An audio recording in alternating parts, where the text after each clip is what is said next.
Diam yang bijak, amal yang ikhlas, dan hidup yang penuh arti. Hikmah dari Abu Bakar As-Siddiq. Dalam hidup yang serba cepat ini, manusia sering terjebak dalam banyak kata, sedikit makna. Banyak bicara, tapi minim tindakan. Banyak amal, tapi tanpa keikhlasan. Namun ada satu sosok sahabat Rasulullah, Abu Bakar As-Siddiq, yang dengan kata-katanya yang sederhana, mampu menyentuh hati manusia lintas zaman. Hari ini, kita akan menyelami 3 petuah bijaknya, 3 kalimat yang bisa mengubah cara kita memandang hidup, amal, dan diam. Tidak ada kebaikan dalam suatu urusan yang dipertanyakan agamanya. Mari kita mulai dengan sebuah kisah. Namanya Rafiq, seorang pengusaha sukses di usia muda. Mobilnya mewah, kantornya luas, dan hampir semua orang memujinya. Namun ada satu pertanyaan yang menghantui. Apakah jalan yang aku tempuh diridhoi oleh Allah? Ia ingat ketika awal merintis, ia sering berdoa, sering sedekah.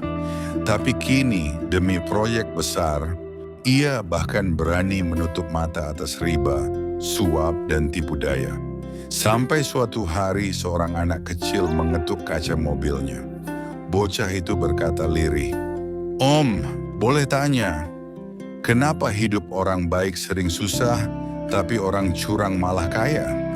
Pertanyaan sederhana, tapi menghantam hati Rafiq lebih dari semua kritikan yang pernah ia terima.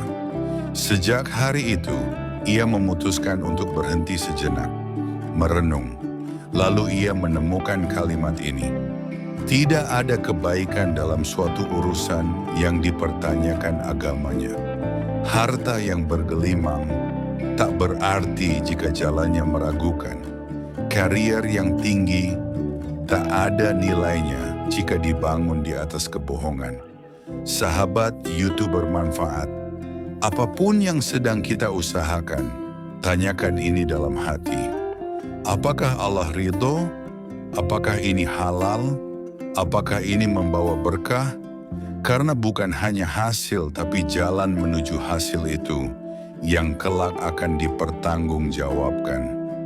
Aku tidak pernah menyesal atas diamku, tetapi aku sering menyesal atas kata-kataku. Cerita kedua datang dari seorang guru, namanya Bu Nisa.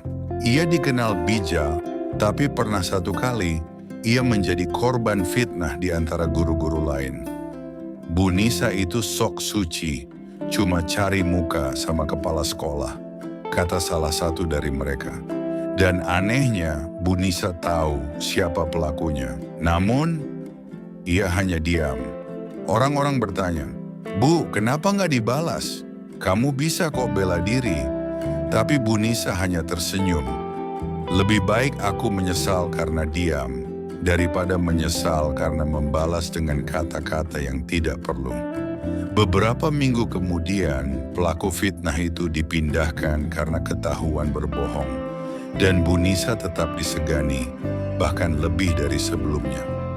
Sahabat, terkadang diam itu bukan kalah. Diam adalah cara terbaik menyelamatkan hati dari kebencian.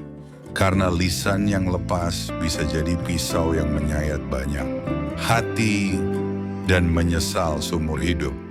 Jadi jika kau sedang diuji, ingatlah kalimat Abu Bakar ini. Diam bukan berarti lemah, tapi tanda bahwa kau cukup kuat untuk tidak membalas dengan keburukan. Sahabat YouTuber Manfaat, kalau kamu merasa cerita ini memberi pelajaran hidup, jangan lupa klik tombol like, subscribe, dan share ke teman-temanmu, agar semakin banyak yang tercerahkan oleh kata-kata bijak para sahabat Rasulullah. Karena satu kalimat bisa menjadi cahaya bagi jiwa yang gelap. Setiap amal tanpa keikhlasan, maka itu hanyalah debu yang beterbangan. Kisah terakhir ini tentang seorang pemuda bernama Damar. Ia aktif di masjid, rajin membantu, bahkan ikut banyak aksi sosial. Namun di balik semua itu, diam-diam ia kecewa. Ia merasa tidak cukup dihargai. Tidak ada yang menyebut namanya di spanduk. Tidak pernah dipuji di media sosial. Sampai suatu malam, ia mendengar ceramah seorang ustaz. Jika engkau beramal karena ingin dipuji, maka pujianlah balasanmu. Tapi jika engkau ikhlas karena Allah, maka pahala darinya adalah balasanmu. Kalimat itu mengguncang Damar. Ia sadar bahwa banyak dari amalnya selama ini bukan benar-benar untuk Allah. Hari itu ia pulang, menghapus semua unggahan tentang sedekahnya, dan mulai menata niat dari awal. Ia belajar bahwa amal yang tak ikhlas seperti debu. Nampak banyak, tapi mudah hilang ditiup angin. Sahabat YouTuber manfaat, amal yang sejati tak butuh pengakuan manusia. Karena amal yang dilihat manusia bisa memuaskan ego. Tapi amal yang dilihat Allah akan menyelamatkan kita di hari hisab. Sahabat YouTuber manfaat, terima kasih sudah menyimak sampai akhir. Kalau kamu merasa video ini memberi pencerahan, jangan lupa untuk like, subscribe, dan share ke orang-orang terdekatmu. Karena bisa jadi satu klik darimu adalah jalan hidayah bagi orang lain. Sampai jumpa di video selanjutnya. Wassalamualaikum warahmatullahi wabarakatuh.